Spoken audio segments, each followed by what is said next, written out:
En el programa de hoy veremos el proceso de expansión europea de finales del siglo XIX, cuando poderosos países del viejo continente llevaron a cabo una política de corte imperialista para someter a otros territorios y países.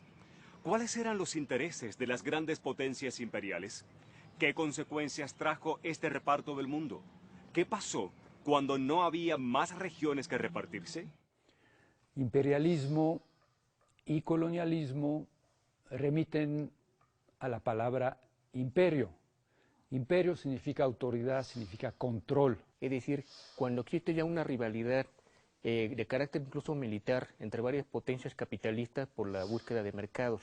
Implica un control indirecto. En cuanto al colonialismo, se refiere más concretamente a cuando un grupo de colonos fundan una sociedad fuera de Europa. Por ejemplo, Francia, que tenía colonias en Asia, hoy en día independiente, Vietnam, Camboya, Laos. Alcanza un nivel que nunca se había visto, es decir, porque las potencias europeas durante buena parte del siglo XIX y comienzos del XX se repartieron el planeta. El imperialismo es un proceso que consistió en el dominio ejercido por las grandes potencias sobre otros pueblos a través del control político, militar y económico. Las naciones imperialistas formaron protectorados, es decir, sometieron a otros países bajo su protección, en la mayoría de los casos de manera forzada, con el objeto de asegurarse ventajas económicas e intervenir en su política interna.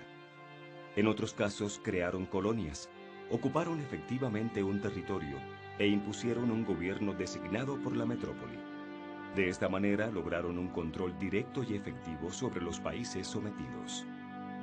La justificación ideológica del imperialismo se basó en lo que los europeos llamaban sumisión civilizadora, como lo sostenía el escritor británico nacido en la India, Rudyard Kipling, quien consideraba que era necesario que las bondades de la superior cultura europea se extendieran a los pueblos menos afortunados.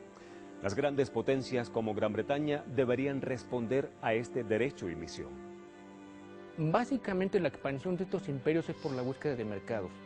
Es decir, vamos a extraer o buscar lugares donde podamos obtener materias primas valiosas y a la vez convertirlos en mercados cautivos para las mercancías que producen estos países. Es decir, el reparto del mundo consistió en buscar esos territorios a manera de colonias, protectorados, para hacerse de un mercado global y donde puedan competir entre ellos, ¿no? Finalmente los beneficiados de todo esto son los trolls, que son los que espolean a sus respectivos estados para tener más mercados, más acceso a mano de obra barata y precisamente tener un lugar donde comerciar o extender sus mercados para sus productos.